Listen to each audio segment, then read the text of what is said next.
également travaillé en étroite collaboration avec nos collègues de l'autre côté de la Chambre. Au début de l'année, nous avions dit que nous voulions trouver un langage sous lequel les parlementaires puissent s'entendre, et c'est exactement ce que nous avons fait. Ces mesures reflétant la réalité d'un Parlement minoritaire. Enfin, nous avons demandé l'avis d'experts. Notre gouvernement a récemment reçu le rapport final de la Commission sur les pertes massives qui a examiné la pire fusillade de masse de l'histoire du Canada. La Commission a formulé une myriade de recommandations réfléchies notamment sur le contrôle des armes à feu. Tout ce travail nous a conduits à ce moment. Aujourd'hui, je suis fier d'annoncer un ensemble de réformes qui renforceront à la fois le projet de loi C-21 et l'interdiction des armes d'assaut au Canada. Il comprend des amendements au projet de loi qui seront présentés par les députés libéraux ainsi que des changements à venir qui renforceront nos lois sur les armes à feu. Ces réformes visent à éliminer les armes d'assaut de nos roues tout en respectant les propriétaires d'armes à feu. Il est important de noter qu'elles incluent une définition technique standard qui contient les caractéristiques d'une arme à feu de type assaut. Cette définition, qui s'appliquera prospectivement, sera insérée dans le Code pénal. Elle apporte la clarité dont les propriétaires d'armes ont besoin et la protection que les militants de contrôle des armes réclament depuis longtemps. Comme vous le savez, il y a 3 ans aujourd'hui, nous avons franchi une étape historique en interdisant 1500 armes à feu de saut. Depuis, 500 modèles supplémentaires ont été ajoutés, mais il y a encore des lacunes et de travail à faire. Malheureusement, en raison de la désinformation du lobby des armes à feu et des cisailles du Parti conservateur, le débat sur les armes à feu spécifiques s'est dangereusement polarisé.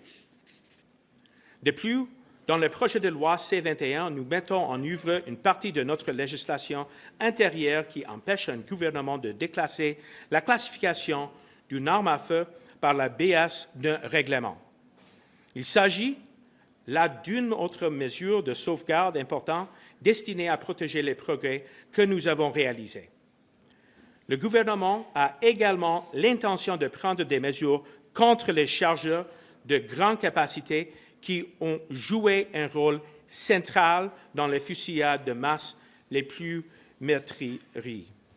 Cela commence par des frontières robustes pour lesquelles nous avons augmenté les ressources afin de lutter contre le contrebande et d'empêcher les armes d'entrer au Canada. Au cours des dernières années, nous avons consacré un demi-milliard de dollars supplémentaires à la sécurité des frontières. Notre plan fonctionne. L'Agence des services frontaliers du Canada et la GRC saisissent un nombre record d'armes à feu, tant à la frontière qu'au niveau national. Nous travaillons également en étroite collaboration avec les États-Unis pour lutter contre la contrebande. M. Manicino, qu'est-ce que vous répondez aux critiques qui disent que votre nouvelle définition ne va permettre à l'industrie de la contourner? Là? Ça ne répond pas au problème. D'abord, aujourd'hui, nous sommes en une place très forte parce que nous sommes dans une position pour déposer des amendements qui vont renforcer la définition d'une arme d'assaut. C'est basé sur la langue, les propositions, les recommandations de la Commission des pertes massives de Nouvelle-Écosse. En plus, on avait des consultations très extensives avec des organismes qui représentent les victimes et les survivants, avec des experts qui travaillent dans le secteur des services policiers, avec des chasseurs et des propriétaires. Et avec cette proposition, on peut prendre la prochaine étape pour interdire les armes d'assaut qui n'ont aucune place dans nos communautés. Et pourquoi c'est important?